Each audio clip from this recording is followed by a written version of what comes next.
안녕하세요, 이드마입니다. 오늘은 정말 엄마들한테 더 멘토가 필요한 이유에 대해서 한번 말씀을 드려보려고 해요. 그러니까 제가 이제 아이를 키우면서 가장 힘들었던 순간들은 사실은 아이가 말을 안 들었을 때도 아니고, 말을, 공부를 못해서도 아닌 것 같고, 제가 육아를 잘 못해서, 혹은 신랑과 사이가 안 좋아서, 아니면 다른 시댁이나 친정과의 마찰? 뭐 그런 거 때문만은 아닌 것 같아요. 그러니까 제가 제일 힘들었던 거는 사실 어떤 인생에서, 그러니까 이거는 저의 개인적인 성향일 수도 있어요. 근데 저는 가장 힘든 게 뭐냐면 육아할 때, 그러니까 아이가 없을 때는 그냥 사회생활 할 때도 제가 어떻게 믿을 수 있고 또 기댈 수 있고 어떤 의지할 수 있는 그런 멘토를 만들 수가 있잖아요. 그리고 주위에 없다 하더라도 좋은 책을 통해, 혹은 어떤 강연 같은 것을 통해서 멘토를 정해서 내가 그 사람의 말에 귀를 기울이고 중심을 잡는다 그러죠. 왜? 등대 같은 그런 존재? 전에도 말씀드린 적이 있는 것 같은데, 그런 등대 같은 존재가 자기 가족에게 있다면 정말 그 사람은 행운아라고 생각을 해요. 부모님이나 남편, 혹은 시부모님이 될 수도 있겠고, 친척 중에도 될 수도 있겠고, 예. 근데 어쨌든 결혼하고 나서 아이가 생기고 나니까 이제 제가 어떻게 보면 등대가 돼야 되잖아요. 그러다 보니까 이제 아이들이 어릴 때는 사실 그 역할을 쉽게 할 수가 있어요. 왜냐하면 아이를 돌보는 일이 아이의 생존과 주로 관련이 거의 크기 때문에 그것만 신경을 쓰면 되는데, 이제 아이가 커갈수록, 머리가 커갈수록 사실 내가 생각해야 될 게 더 많아지고, 그 생각해야 될 것보다도, 그러니까 내가 아이한테 해줘야 될 것보다도 사실은 더 힘든 건 아이가 저에게 무언가를 바란다는 느낌? 그런 거였던 것 같아요. 그러니까 저는 완벽한 사람이 아닌데, 그리고 저 역시도 되게 불완전하고, 아직 덜 완성이 된 사람이고, 아직 많이 부족한 사람인데, 그런 저를 바라보고 크는 아이가 있잖아요. 그게 되게 저는 힘들더라고요. 그러니까 제가 그런 존재가 계속 되어야 한다는 그런 어떤 책임감, 그리고 그런 열망, 열망이라고 하기 좀 그런데, 또 그런 바람이 좀 되게 크다 보니까. 그런데 저는 몸이 이제 힘들고, 사실 육아하다 보면 힘들잖아요. 힘들고 하는데 내가 이 아이에게 그런 에너지를 줄 수가 없을 때, 그리고 또 거기서 더 큰 게, 이제 아이에 대해서 이제 그렇게 했을 때 얼렁뚱땅 넘어간다 치더라도, 이제 저 혼자 있는 시간이 그렇게 힘든 거예요. 그러니까 아이를 재우고 나서 제 자신을 채울 만한 무언가가 없잖아요. 그러니까 없는 느낌? 그러니까 공허한 느낌? 그러다 보니까, 어, 저는 이제 남편과 이런 얘기를 잘 하진, 다들 그러실 것 같은데, 그 남편과 막 그렇게 진지하게 나의 자기 성찰이나 나의 앞으로의 미래나 나의 힘듦에 대해서 얘기는 안 나누지 않나요? 그쵸? 그러다 보니까 아무래도 제 삶에 대해서 그렇게 성찰하는 시간, 그런 시간들을 아이가 자고 난 이후에 생각을 하고, 또 혼자 있을 때 생각을 하고, 운동할 때, 그리고 아이가 학교 갔을 때, 이렇게 혼자 남았을 때, 이제 그때가 제일 힘든 것 같아, 저는.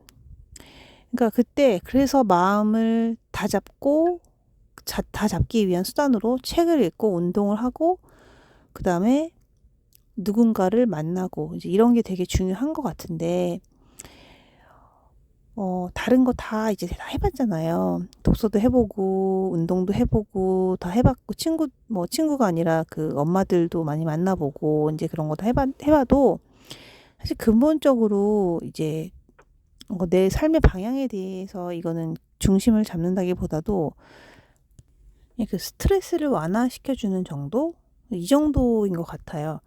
근데 이제 독서는, 거기서 이제 만약에 독서를 내가 예를 들어 하루에 내가 독서를 할 시간이 많이 없잖아요. 아무래도 엄마들은. 그러다 보면 하루에 정말 10장을 읽는다? 그렇게 해볼게요. 그러면 10장을 읽는데 10장을 읽는 동안 얼마나 많은 변화가 있지는 않을 거 아니에요. 그러니까 10장 정도의 딱 그 느낌, 그리고 그냥 의무감 정도로 딱 채우고 넘어가기 때문에 그 사이에 내가 깨닫게 되거나 마음이 이렇게 안정이 되거나 그런 시간이 길지가 않기 때문에 그걸로는 많이 부족해요. 근데 그런다고 해서 뭐 독서만 주구장창 계속 하기도 좀 애매한 게, 사실 엄마가 이제 뭐 스트레스도 많이 쌓이고 아이가 이제 올 때까지 에너지를 많이 벌어놔야 되기 때문에 이제 운동이나 체력이 되게 중요하거든요. 그리고 또 뭐 해야 될 일도 사실 있잖아요. 애들 그 식사라든지 뭐 간식이라든지. 그러니까 독서만 주구장창 하기는 좀 힘든 부분이 있어요, 사실은. 근데 만약에 그런 걸 다 밀어둬서라도 독서만 한다라고 하면 사실 많이 얻는 거는 많이 있다는 거는 확실해요. 근데 그렇게 하기가 좀 힘드니까 어찌됐든 이제 그런 부분에서 내 마음을 또 채우지 못하고 이제 이렇게 되는 것 같거든요. 그래서 저는 근데 결론은, 그러니까 엄마가 성장을 하고 엄마의 마음이 행복하고 엄마가 더 뻗어나갈 수 있으려면 멘토를 두는 것이 되게 중요하다, 이런 말씀을 드리고 싶어요. 근데 아까도 말씀드렸지만 가족 중에 혹은 지인 중에 주변에 있으면 제일 좋아요. 근데 그게 아니라고 한다면 어디서 구하겠어요, 멘토를. 당연히 그거는 독서를 통해서 구할 수밖에는 없을 것 같아요. 더 좋은 방법이 있다면 그렇게 하시면 되는데 저는 아직까지 더 좋은 방법을 만나지 못한 것 같아요. 그러니까 물론 뭐 어떤 뭐 수업을 신청해서 듣는다든지 뭐 그런 방법도 있을 수 있겠지만, 사실 뭐 수업이라는 게 뭐 어떤 뭐 대학원을 간다든지 뭐 정식적인 학교가 아닌 이상 그렇게 멘토를 만나는 수업을 듣기는 쉽지가 않죠. 그래서 엄마가 그 중심을 잘 잡기 위해서, 아이를 잘 키우기 위해서, 그리고 나를 잘 다스리기 위해서 이 모든 게 다 필요해요, 사실은. 그러니까 그런 거 없이는 아이를 잘 키울 수가 없고 내가 온전히 살 수가 없거든요. 그렇기 때문에 내가 내 마음을 잘 다스려야 하는데, 스스로 그것이 잘 되는 사람은 뭐 상관이 없는 이야기지만 사실 그런 사람이 얼마나 되겠어요. 거의 없겠죠.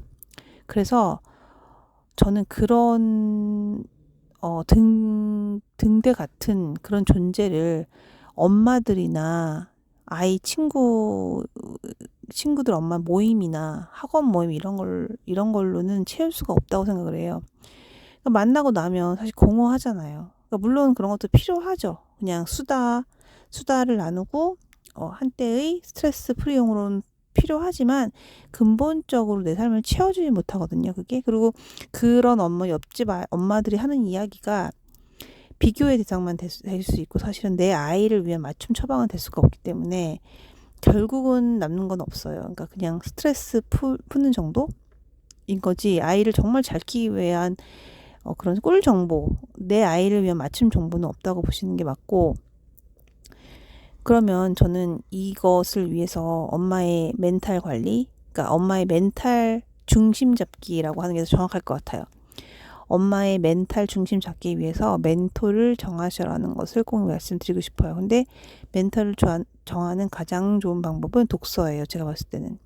그래서 독서를 하는데 조금 어렸을 때는 다독을 많이 했거든요, 저도. 그래서 이 책 봤다가 저 책 봤다가 이렇게 옮겨가면서 책도 읽고 여러 페이지를 이제 돌아가면서 읽고 꽂히는 문장들 마음속에 담아두고 이랬는데 좀 나이가 들어서인지는 모르겠어요. 이게 뭐 연륜이라면 연륜일 수 있는데 더 이상 그런 독서는 저에게 마음의 중심을 잡아주지 못하는 것 같고, 요즘에 느끼는 거는 고전이나 그러니까 베스트셀러 위주의 그런 책은 더 이상 엄마의 마음을 안정시켜 주기는 힘들지 않나 생각이 들어요. 그래서 좀 오래된 고전, 그러니까 고전이란 거는 정말 오랜 세월 살아남은 책이잖아요. 그렇기 때문에 언제 읽어도 사실, 그러니까 뭐 유행은 아닐 수 있어요. 그게 유행이나 뭐 핫한 정보에 대한 대답은 절대 못 들려주지만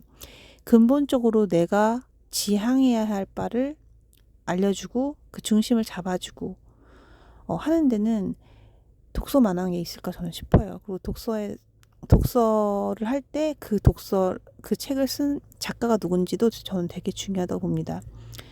그래서 아무거나 보시지 마시고, 고전이라고 하면 뭐 헤르만 헤세라든지 뭐 그 정도까지 가지 않더라도, 그러니까 정말 많은 사람들의 검증을 받은 책, 스테디셀러 같은 것도 있겠고, 뭐 요즘에 나온 책이라 하더라도 정말 가볍지 않은 책 있잖아요. 그런 책의 저자의 말들을 잘 따라가면서 마음을 다스리다 보면 그 사람이, 그 작가가 의도하고 전달하고자 하는 바가 내 마음속에 저장이 됩니다. 머릿속에. 왜냐하면 자꾸 읽으니까요. 한 번 읽어서는 모르고요. 10분 읽어서는, 10장 읽어서는 몰라요. 계속해서 반복된 말들의 메시지를 흡수하실 수 있도록 노력하셔야 되고요. 반복하셔야 됩니다. 아이들만 반복하는 거 아니거든요. 어른들도 애누독해야 돼요. 그래서 책을 읽으라고 하는 거예요. 그러니까 책을 많이 읽어야 되는 이유는 그 책의 메시지가 중요해서가 아니고 그 메시지를 외우기 위해서입니다.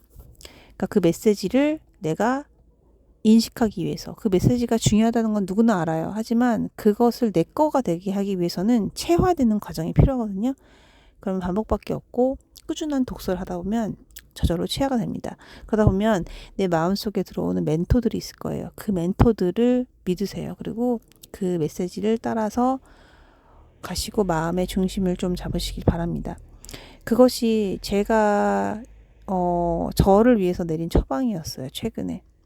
그거 이외의 방법은 길게 남지 않는다라는 것을 말씀드리면서 다 같이 한번 마음을 다 잡는 그런 엄마들로 거듭나시고 아이를 한번 잘 키워봤으면 좋겠습니다. 그럼 또 내일 좋은 주제로 찾아뵙겠습니다. 감사합니다.